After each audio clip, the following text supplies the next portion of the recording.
Bom dia a todos. Deixa eu tomar um copo d'água aqui. Agradeço ao Jailson pela boa vontade. Vamos abrir então Efésios, capítulo 6, o último capítulo dessa carta. E eu estou indo devagar aqui porque o assunto é extremamente importante diariamente para nossas vidas, né? Vamos ler os versículos 10 até o versículo 20. Vamos lá. Quanto ao mais, sede fortalecidos no Senhor e na força do seu poder.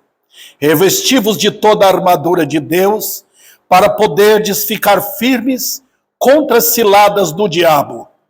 Porque a nossa luta não é contra o sangue e a carne, e sim contra os principados e potestades, contra os dominadores deste mundo tenebroso, contra as forças espirituais do mal nas regiões celestes. Portanto, tomai toda a armadura de Deus, para que possais resistir no dia mau, e depois de terdes vencido tudo, permanecer inabaláveis. Estai, pois, firmes, cingindo-vos com a verdade, vestindo-vos da couraça da justiça, calçai os pés com a preparação do evangelho da paz, embraçando sempre o escudo da fé, com o qual podereis apagar todos os dardos inflamados do maligno. Tomai também o capacete da salvação e a espada do Espírito, que é a palavra de Deus, com toda oração e súplica, orando em todo tempo no Espírito, e para isto vigiando com toda perseverança e súplica por todos os santos. Também por mim, para que me seja dada, no abrir da minha boca, a palavra, para com intrepidez fazer conhecido o mistério do Evangelho, pelo qual sou embaixador em cadeias, para que em Cristo eu seja ousado para falar como me cumpre fazê-lo. Que o Senhor aplique a sua palavra em nossos corações. Mantenham suas Bíblias abertas e podem sentar. No domingo passado, os irmãos lembram, obviamente os irmãos que aqui estavam, né? Lembra que eu falei como você pode apoderar de força. Como eu vou entrar na guerra? Eu tenho que ter condições para isso. Eu falei para os irmãos que eu já vi treinamento de guerra. Não é brincadeira. Tá? Quem vai para a guerra não pode ser egoísta, não pode ser, vamos dizer assim, preguiçoso. Tem que ser ativo, tem que ser corajoso, né?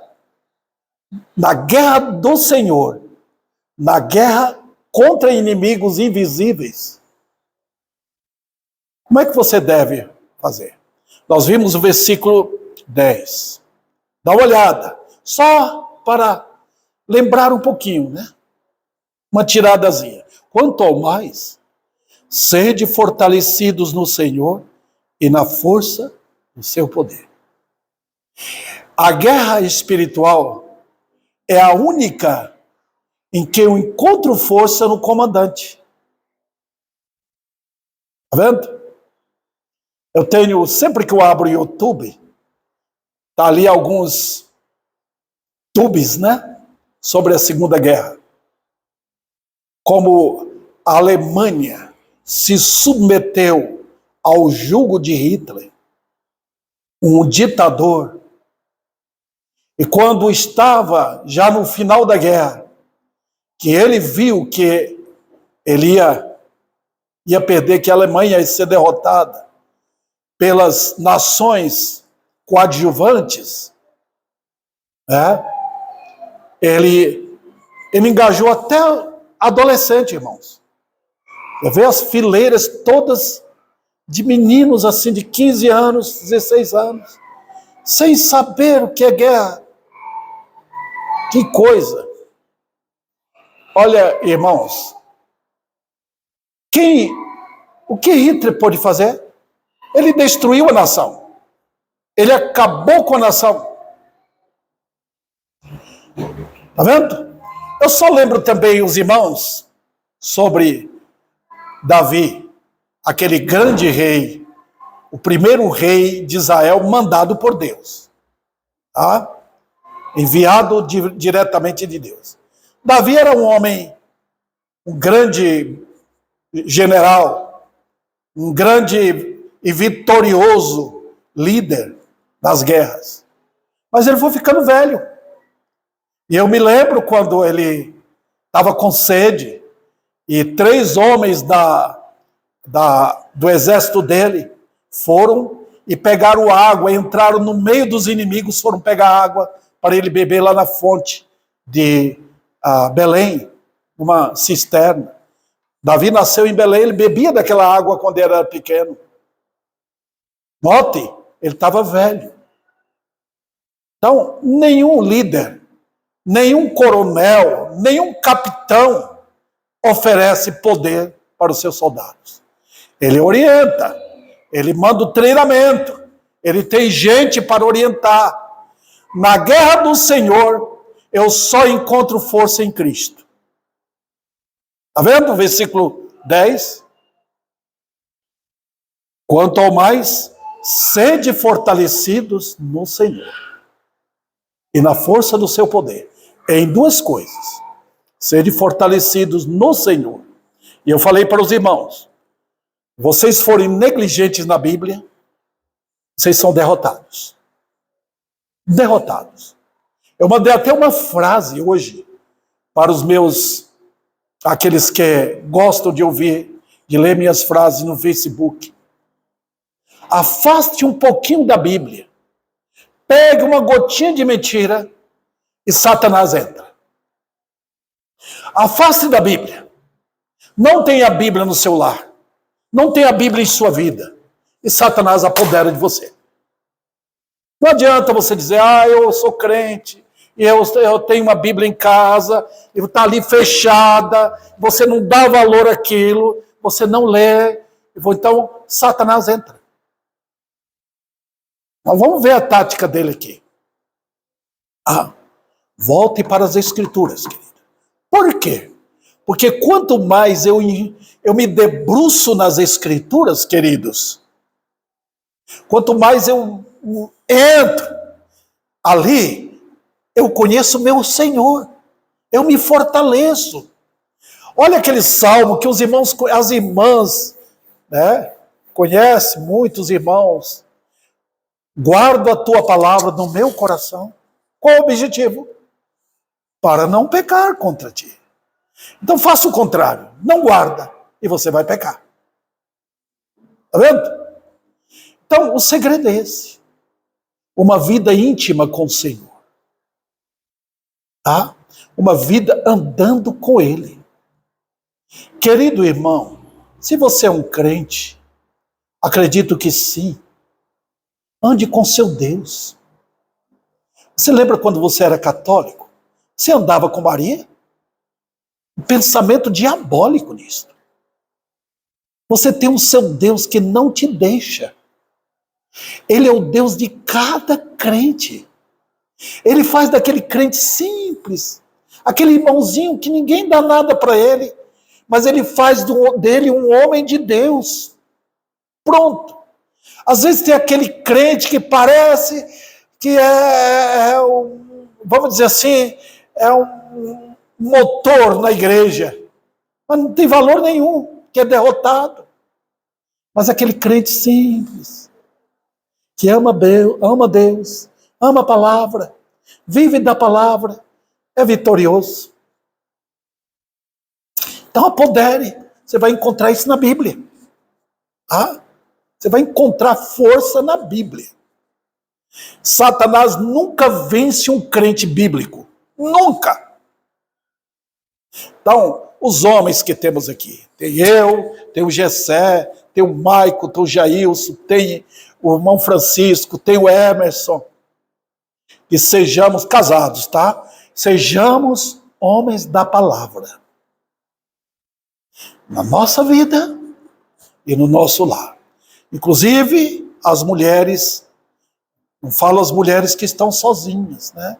Como a irmã Cida, como a irmã Leonice, como a irmã a Rose, elas têm que se virar sozinhas. O Senhor é o Deus das viúvas, né? Então, apodere da Bíblia, irmãs. E Satanás nunca ganhará de vocês, nunca. Dá o teu melhor para o Senhor, ele vai te fazer forte.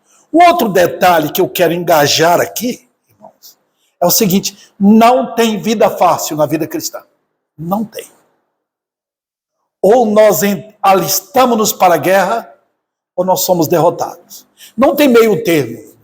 Ou você está do lado do Senhor, ou você está do outro lado. Ou você está na batalha, ou você está numa vida fácil, que aí é que Satanás quer. Ele quer você tranquilo, sossegado, tudo está bem, a vida está boa, vou na igreja quando eu quero, leio a Bíblia quando eu quero, participo como eu quero. Você está no lado errado, você está no caminho largo. E é ali que Satanás dá um empurrão em você, você não percebe. Vida cristã é guerra. Não tem grito, não tem barulho, não tem levantar de mãos, não tem pulo. Vida cristã é a vida normal em guerra, em batalha. O dia que você se converteu, o pai da mentira, o terrorista do inferno, ele se voltou contra você. Você agora é alvo dele. Lembra que o ódio que ele tinha de Jó, ele só não pegava Jó para estrangular, porque Deus tirava. Eu me lembro de John MacArthur, ele falou que Satanás é como um bulldog, é como aquele cão bravo, né? Que Deus segura. Eu quero pegar fulano de tal. E Deus puxa com a corda dele. Vai não. É.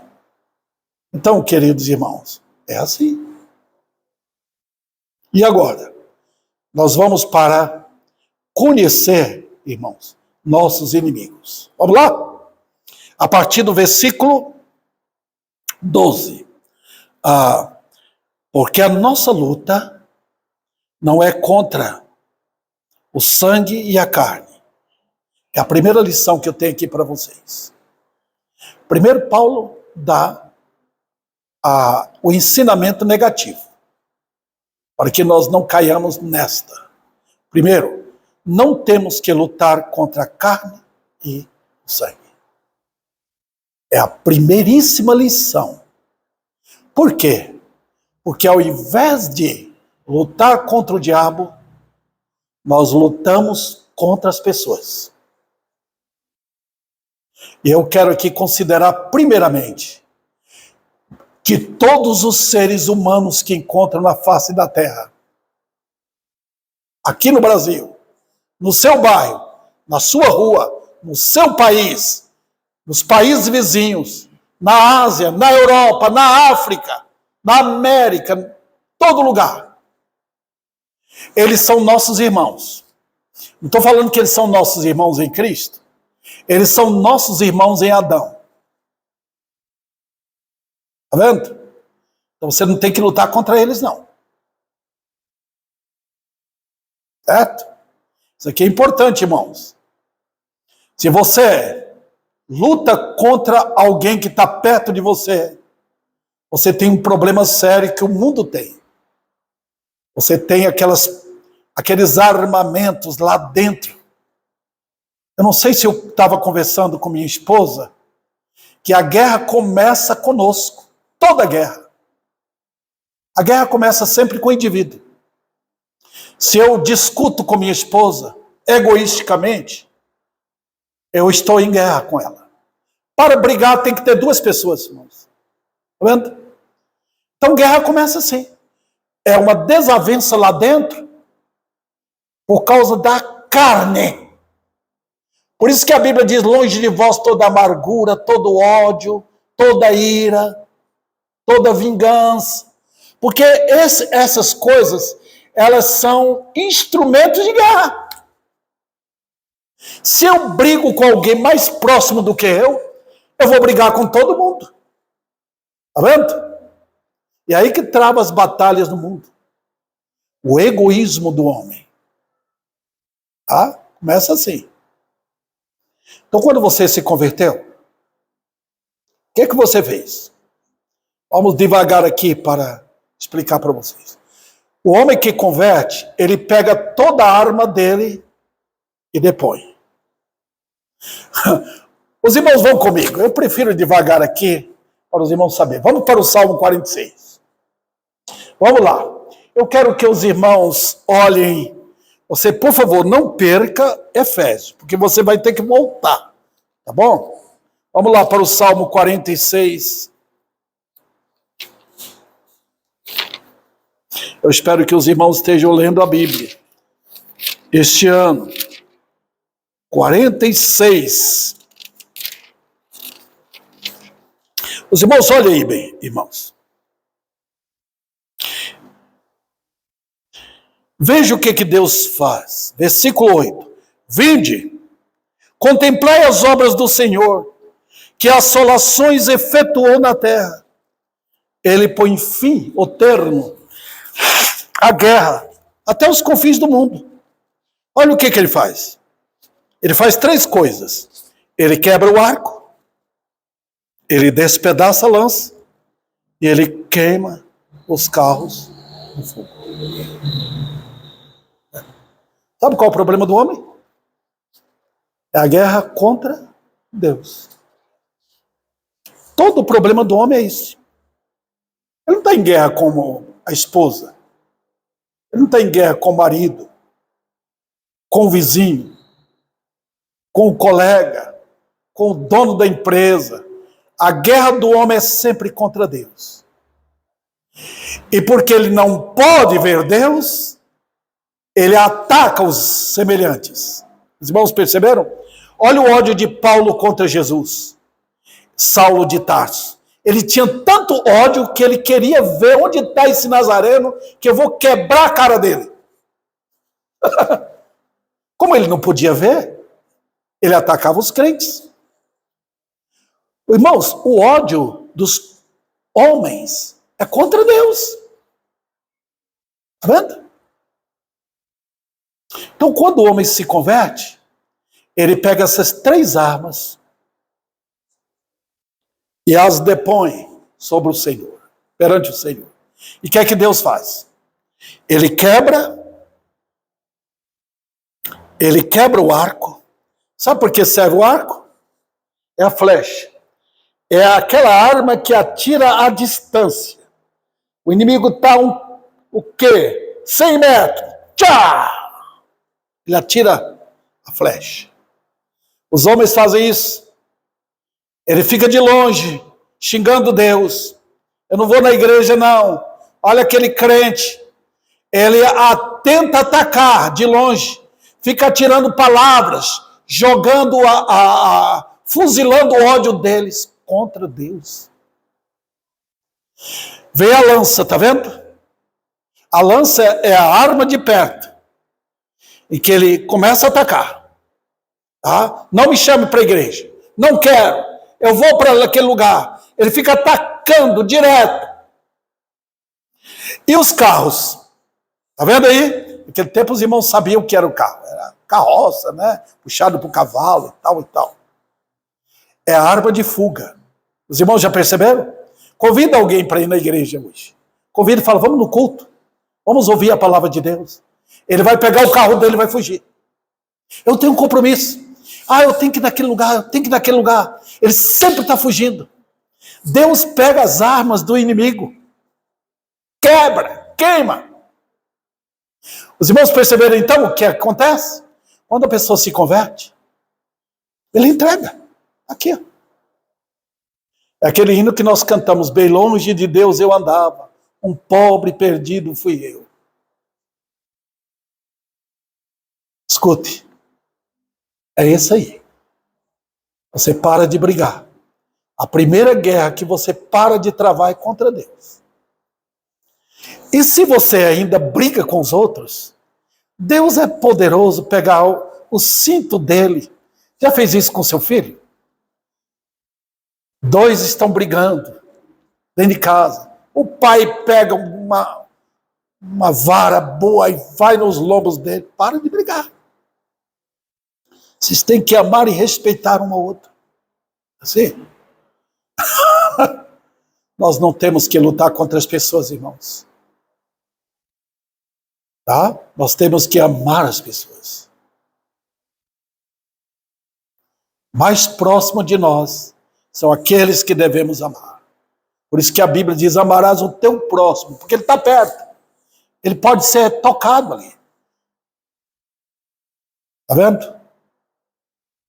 Então, queridos, pare de guerra. Outro detalhe que eu quero inserir aqui, irmãos. Abram para Mateus capítulo 5. Vamos agora, Novo Testamento, Mateus capítulo 5. Aliás, eu até já referi a este texto anteriormente para os irmãos. Nós estamos aqui no capítulo 5, no famoso Sermão do Monte, que vai do capítulo 5, 6 e 7. Termina no capítulo 7. Tá? Ele está falando com quem? Está falando com os seus discípulos. Os irmãos podem ver o versículo 1? Os discípulos, não a multidão. Os discípulos. Veja, no versículo 3, veja também, ele diz no versículo 7, bem-aventurados os misericordiosos. O que é isso? O que é que ele quer ensinar com isso? Sabe, irmãos, eu fico triste de ver, porque a mensagem que é pregada hoje nas igrejas, por favor, não estou atacando ninguém. A minha igreja está sujeita às disciplinas de Deus. Eu também estou. Tá? Eu estou dizendo das mensagens que tenho ouvido. Nunca tem falado, só fala sobre graça. Graça, graça, amor, graça, amor, graça, amor. É isso que Satanás quer. Mas sabe o que a Bíblia mais fala? De misericórdia. Porque misericórdia é a forma como Deus me alcançou. Eu era um perdido, como diz o hino, bem longe de Deus. Ele me achou na desgraça. Ele me achou na miséria, como diz aquele hino 36, né? Ou 37, se eu não me engano. Né? E ele me acolheu. Eu era um inimigo. Eu xingava Deus. Eu esbofeteava meu Senhor com meus atos. Eu cuspia nele com meus atos. Irmãos, você vive no pecado. É ofender a Deus continuamente. Então, queridos, quando ele me achou, ele me chamou, ele tratou comigo com o quê? Misericórdia. Você sabe o que é misericórdia? Eu acredito que os irmãos não sabem. É diferente de graça. Graça é aceitação. Porque graça é a forma como Deus vê você em Cristo. Misericórdia é a forma como Deus vê você em Adão.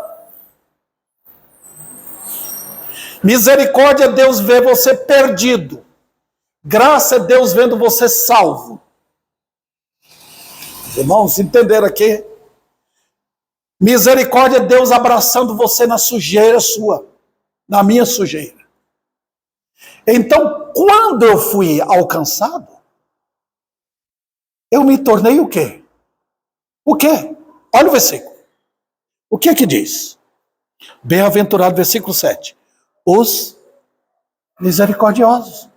Eu me tornei de compaixão, cheio de compaixão. Você lembra aquela ilustração que eu contei para os irmãos do médico crente? Que o vizinho católico não queria que ele passasse e pisasse na calçada. Até que aquele homem adoeceu e precisou do médico crente para fazer a cirurgia. Ele fez, recuperou, queria pagar para o médico. Ele falou, não, só quero que você me deixe passar na calçada da sua casa lá. Misericórdia. Está vendo? Eu li a respeito de Napoleão, aquele grande general francês, né? Ele estava na batalha, inimigos caídos, mortos, e tinha um soldado ferido, não tinha morrido, estava moribundo, né? Estava ali. E aí aquele soldado agonizando pediu água. Napoleão mandou o soldado dele buscar água para o inimigo. Naquele ínterim, quando Napoleão voltou um pouco assim, aquele soldado ainda pegou o revólver para atirar. No Napoleão, não pegou a bala. Napoleão olhou para ele, falou para o soldado, dê-lhe água. Isso é misericórdia. Vendo? Então, querido, se na sua salvação você não conheceu o que é misericórdia, você não será misericordioso. É na misericórdia que eu entendo tudo. O mundo se abre para mim. As verdades aparecem e transparecem.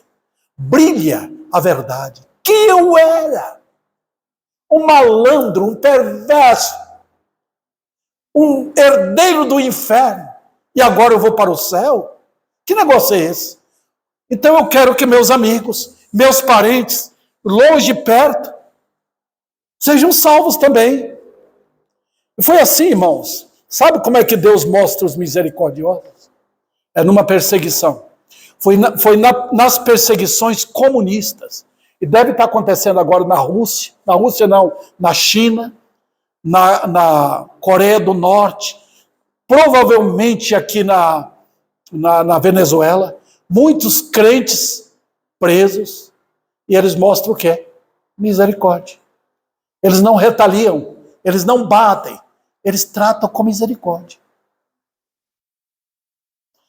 A minha esposa, ela leu sobre aquela holandesa, saiu um livro dela muito tempo atrás. Eu até gostaria que vocês, Refúgio Secreto, o nome do livro. Como ela arrumou toda a casa para proteger judeus que estavam sendo perseguidos. Ela escondeu vários. Ela foi presa com a irmã dela. Era maltratada, chicoteada. Sabe? Ela não revidava.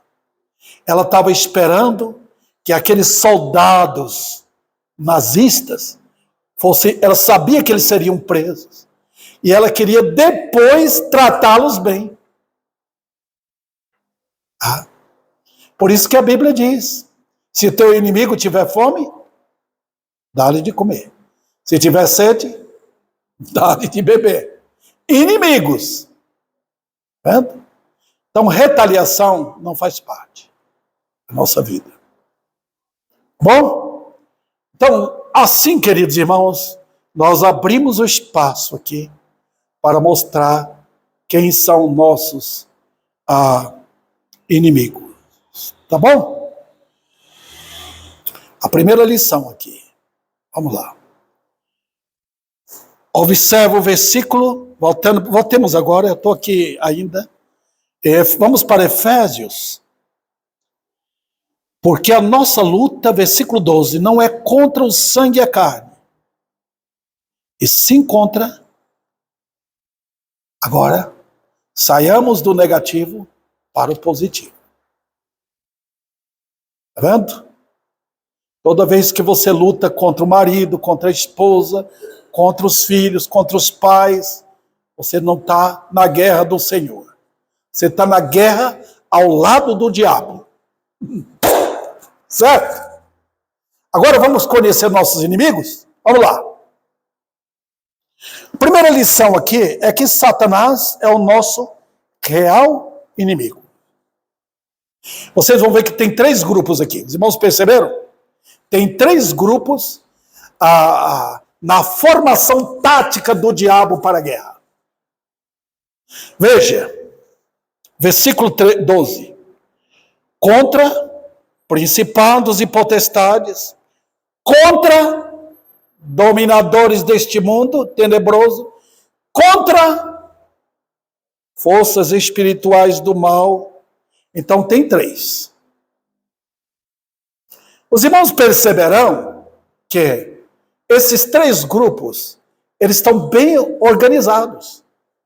Um grupo está aqui no mundo, aqui dentro de Ribeirão Preto, a cidade, outras cidades, lá na China, em qualquer lugar, eles estão atuando aqui dentro. O segundo grupo, irmãos, são aqueles que atuam nos políticos, nos reis, nos elementos que estão revestidos de autoridade. O outro grupo é o grupo mais da elite. É chamado aqui as hostes espirituais da maldade. Onde? Nos lugares celestiais. Então nós temos 3 lugares.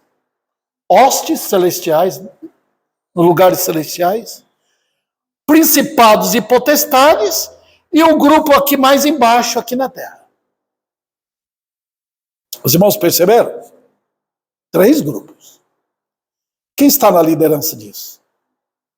Satanás. Você tem dúvida disso? Nada. Agora, observe, irmãos. Eu vou aqui abrir o espaço para mostrar que toda a Escritura expõe os atos de Satanás. Às vezes a Bíblia não fala que é ele, a gente percebe que é ele. Começou do Éden, lembra? Bastou Deus dar ordem para o casal: não comerás. Satanás entrou em ação. E a tática dele foi com a mulher, lembra? Ele não foi para Adão, o marido, ele foi para Eva, a esposa. É a tática dele. Hoje ele está fazendo essa tática, a mesma coisa. Ele ataca as mulheres. Ele ataca sempre os mais fracos. Satanás é covarde, irmãos. Ele ataca os mais fracos. Quando ele ataca os mais fracos, ele enfraquece os mais fortes. Quando ele ataca uma mulher, ele enfraquece a liderança que está na vida dela. Essa é a tática do diabo. Foi sempre assim. Quem é Satanás, irmãos? Satanás é um anjo. A gente sempre pensa que é um homem com chifre, né? O vermelho, com tridente na mão, com o rabo, né? Não, Satanás é um anjo. E dentre todos os anjos que Deus criou, ele era o mais belo em sentido de, não é sentido físico, é sentido de intelectualidade, de capacidade. Os irmãos já perceberam como entre os homens é isso? Há um intelectual, um mais esperto. Eu me lembro, eu já enfrentei pessoas assim. Ele no grupo aparece como mais esperto, mais inteligente, joga um contra o outro e cria uma liderança atrás. Ele cria um grupo de pessoas que o segue. Os irmãos lembram daquele... Eu esqueço o nome dele, foi em 78. A maior parte de vocês aqui não lembra. Ele conseguiu liderar uma equipe de mais de 1.000 pessoas. Isso é liderança. Seguiram-no, foram para as Guianas, lá morreram todos, porque ele incentivou todos a tomar veneno e encontrar com ele no céu. 78, eu estava me formando lá no Maranata. Alguns de vocês nem pensavam em nascer ainda. Né? E foi uma catástrofe, irmãos. 1.000 pessoas mortas lá nas Guianas, por causa de um homem só. A semana passada eu dei aula para os alunos do seminário, inclusive a Jailson faz parte. Falei sobre Karl Marx, fundador do comunismo. Um homem só. Ele era filho de pessoas crentes, judeus crentes. E ele parecia convertido quando ele tinha a idade do Rogério. Parecia convertido. Quando ele passou pela faculdade, transformou e transtornou a vida daquele homem. Ele passou a ser um odiador de Deus e instigar pessoas a revolucionar Então ele criou o que chamamos hoje de comunismo. Vendo? Um homem só. Lá no céu, no meio dos anjos, um homem, Lúcifer, um anjo, Lúcifer, digo. Ele foi suficiente.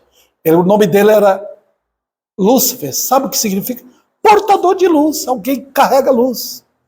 Por isso que até hoje ele parece um anjo de luz, né? Parece alguém bonitão, alguém hábil, todos gostam dele, os homens do pecado, né? Ele é um portador de luz, um habilidosíssimo. Quando ele pecou, ele foi empurrado do céu, foi tirado, e uma terça parte dos anjos seguiram. Então ele tem uma companhia muito grande, um exército muito numeroso, que ele formou 3 equipes. 3 equipes. Dentro do exército de Satanás, todos querem fulgurar-se como se fosse Deus. Satanás é o principal. Nota que no exército do Senhor, nós os crentes, cada um quer honrar Jesus, né? Saudai o nome de Jesus. Cada crente assim, a glória de Cristo. Coroamos a Ele, honramos a Ele. No exército do diabo, cada um quer ser adorado. Tá? E, olha, irmãos, eu não quero fantasiar muita coisa, não. Mas tem 3 grupos aqui. Parece-me que esses 3 grupos fornecem 3 números. 666. 666. Para trazer 3 elementos. Satanás, o anticristo e o falso profeta. 666.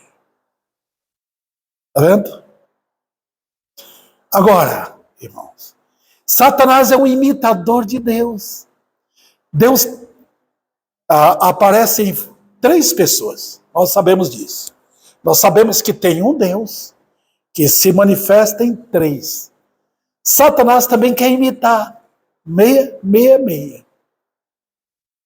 Aqui tem 3 grupos, irmãos, perceberam? 3 grupos. E agora, irmãos, quais são as táticas dele? A primeira tática foi ele que insinuou a queda do homem. Os irmãos sabem ali.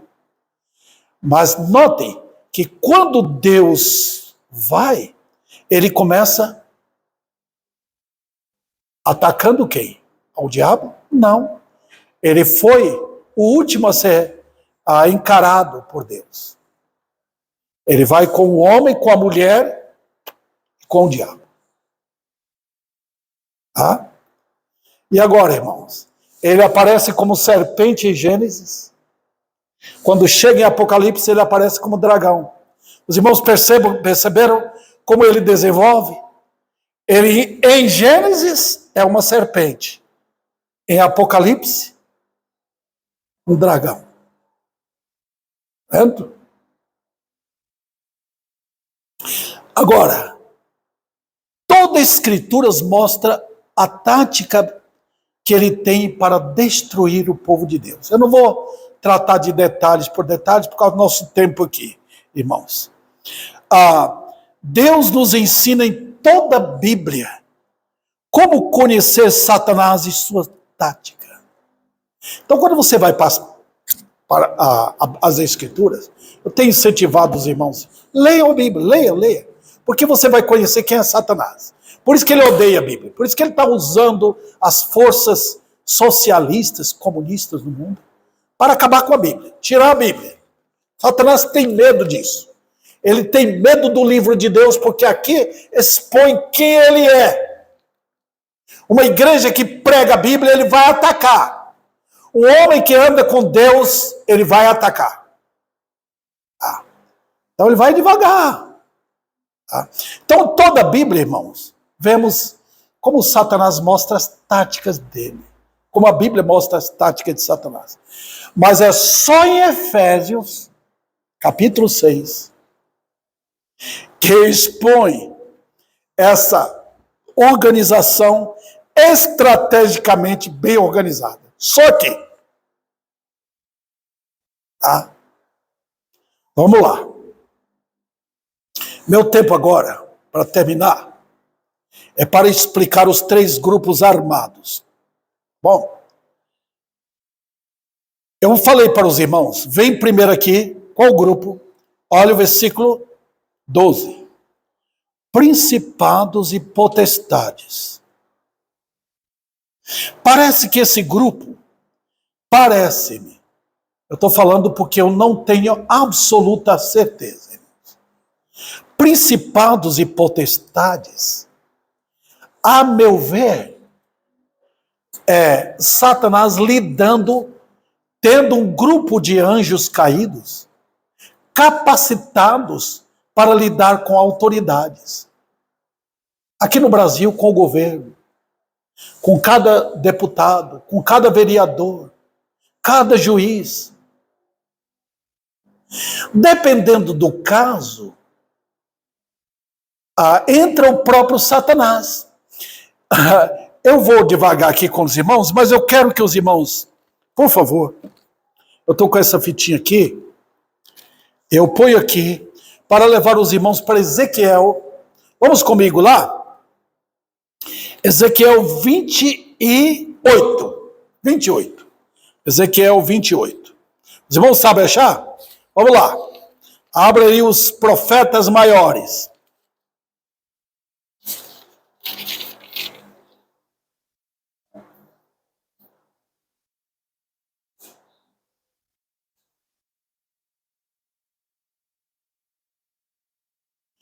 Aqui, esse capítulo 28, está falando sobre Tiro. Os irmãos sabem, por favor, não é tiro, sim, aquele verbo, atirar, pá, pá. Tiro é uma cidade que tem, se não me engano, no Líbano. É a capital do país, né? Tiro. Cidade extremamente antiga. Desde os dias do Velho Testamento já existia. Era um povo terrível, que lutava contra Israel. E aqui Deus está falando no capítulo 25, capítulo 26, capítulo 26, 27 e 28, Deus está atacando Tiro, e aqui, irmãos, ele fala com o rei de Tiro. Ele vai diretamente a uma autoridade. Os irmãos perceberam? Veja o que ele faz. Quando ele quer atacar uma família, ele vai diretamente aonde? Ele vai diretamente na autoridade. Que é a autoridade da família ali? É o Maicon, né? Na minha casa, eu. Jessé. Aqui, irmãos, o que ele faz? O nosso presidente, por exemplo, atual, ele vai diretamente. Ele utiliza um líder. Quando o líder não é crente. Olha como Deus vai diretamente para... Ele fala com quem aqui? Observe. Veio a minha palavra do Senhor dizendo: Filho do homem, dize ao príncipe de Tiro. Assim diz o Senhor Deus: visto que se eleva o teu coração e dizes: eu sou Deus, sobre a cadeira de Deus me assento no coração dos mares, e não passas de um homem. Sabe o que aquele homem era? Orgulhoso. Os irmãos perceberam que quando um homem orgulhoso se assenta no trono de um país, ele está ali se elevando, dizendo: eu assentei como Deus, todo mundo tem que fazer o que eu quero agora. Ele começa a dominar. Foi assim com Nabucodonosor, foi assim com outros elementos. Aqui na nossa história, breve tempo mais próximo de nós, com aquele imperador, aquele ditador lá do Iraque, Saddam. Outros grandes nomes que tiveram, ditadores, assassinos, que matavam pessoas à vontade, porque eles queriam poder. Está vendo? E Deus vai diretamente para ele, chamando ele de quê? De rei ou de príncipe? Como é que está na sua Bíblia? Príncipe. Agora, vamos para o versículo 11. Dá um salto aí. Veio a minha palavra do Senhor, dizendo: Filho do homem, levanta uma lamentação contra quem agora não é mais príncipe, é o rei de Tiro. E diz, agora não está falando mais com o homem, está falando com o anjo. Quem é esse que está atrás do príncipe? Você vê o homem sentado no trono, você olha para ele, você vê um homem. Mas quem está por detrás dele? Observe. Assim diz o Senhor Deus, tu és o sinete da perfeição, cheio de sabedoria e formosura. Estavas no Éden, jardim de Deus. O rei de Tiro estava lá? Não. Então quem aparece aqui? Satanás. Eu não vou envolver-me mais com esse texto aqui por causa do nosso tempo. Mas eu só lembro os irmãos que Satanás sempre projeta por detrás de alguém. Ninguém está vendo, né? Aqui está essa cortina. Então ele fica atrás, ele se disfarça. Os irmãos lembram quando Pedro falou com Jesus? Senhor, tem dó do Senhor. Jesus falou para ele, para Pedro e os discípulos, que ele ia morrer, ser sepultado, no terceiro dia ressuscitar.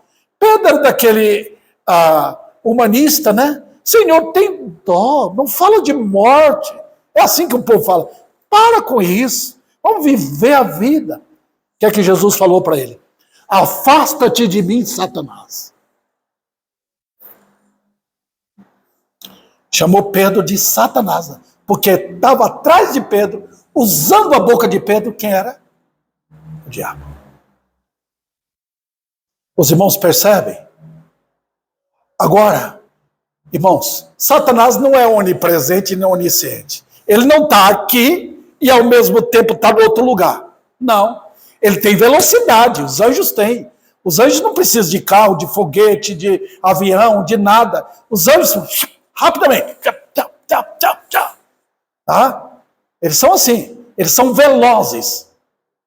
Satanás está aqui agora e pode estar lá nos Estados Unidos rapidamente. Ele vai rapidamente. São anjos, irmãos. A Bíblia diz que eles são velozes. Mas ele tem uma companhia de chamado principados e autoridades. Tá? Principados e autoridades. Que trabalha no meio das autoridades. Por quê, irmãos? Esse grupo se destaca em usar autoridades. A igreja sempre enfrentou oposições de autoridade. Vendo? A igreja sempre enfrentou. Foram autoridades que mataram crentes. Olha Fidel Castro, quantos crentes ele mandou assassinar. A igreja sofre dependendo das autoridades. Você vê Satanás atrás de Nabucodonosor? Quando ele mandou jogar os 3 amigos de Daniel na fornalha? Você lembra? É porque Satanás persegue através de autoridade. No Velho Testamento, as mulheres, até dei esse estudo para minha esposa, 1 Pedro, as mulheres crentes, naquele tempo, irmãos, do Velho Testamento e do Novo Testamento, as mulheres sofriam muito, porque elas eram maltratadas, elas eram consideradas secundárias. Tá? Uma mulher, ela tinha que quase era tratada como escrava. Se um homem não queria mais ela, despejava, arrumava outra. Tá? E era assim, havia muito desse sofrimento, porque era escravidão. Então, por exemplo, Pedro fala para elas subordinar aos seus maridos, não preocupar com a aparência, mas com a submissão, né? E então, irmão, sempre foi assim, as autoridades perseguem os crentes. Vamos ao segundo grupo, rapidamente? Eu acho que vai dar, só para me dar um toquezinho nesse segundo grupo. Vamos lá. Deixa eu ver aqui. Fala aqui sobre, eu estou aqui em Ezequiel ainda, vamos voltar. Os dominadores deste mundo tenebroso. Irmãos, eu posso estar sendo exagerado, mas tem um grupo na Bíblia chamado os demônios. Para mim, esse grupo trabalha especialmente dentro do contexto das cidades. O que eles fazem de carnaval, de balada, bailes, bares, e drogas, e matança, assassinato, ódio, erros, religiões falsas, todos são usados por espíritos malignos. Você vê dentro da cidade. Está vendo? Como é que Satanás dá energia para os homens? Para um homem abrir um bar, destruir família com venda de pinga. Como é que faz carnaval? Como é que abre uma boate? Como é que abre um motel? E como é que vende a droga? Como é que ataca a humanidade desse jeito? São os dominadores deste mundo tenebroso. Você não vê verdade espalhada. Você não vê igrejas adorando a Deus. Você vê música profana dentro de supermercado, fora, os carros passando. À noite a gente não pode dormir com barulho estridente de músicas malignas, sem bom senso nenhum. Quem é que atua neste mundo tenebroso? Os poderes das trevas chamados demônios. São eles que tomam posse de homens e mulheres. Eu já enfrentei pessoas endemoniadas. É terrível, irmãos. Tá? Então você tem esses dois grupos, e eu vou deixar o próximo grupo, que trata aquele grupo mais da elite, que está lá nas regiões celestiais.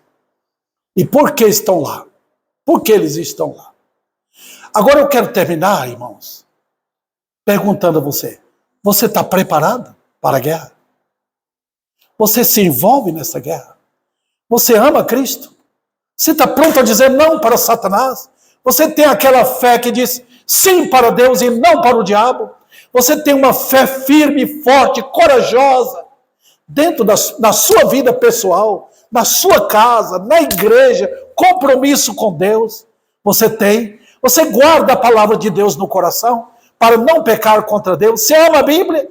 Você reveste de Cristo? É uma pessoa de oração, lutadora, ama a verdade, ama a justiça, batalha pela causa de Deus? Se você então você está na peleja. Você está na guerra. E você é bem-vindo. Porque é nesta guerra que nós estamos. Você pensa que a vida de um pastor é fácil? Você pensa que lidar com a palavra de Deus é fácil? Encontrar na oposição do mundo? Não é brincadeira. Você, crente, é chamado para esta guerra. Agora, se você não é, a primeira coisa é voltar para Cristo. Se converter a Ele de todo o coração. Eu sou de Jesus. É uma conversão genuína que você muda de lugar. Você sai do mundo e passa para Cristo. E Ele diz: vem, segue-me. E Ele vai na frente. Pode vir após mim. Eu vou guiar vocês até o final da sua vida. Que Deus aplique a sua palavra em nossos corações.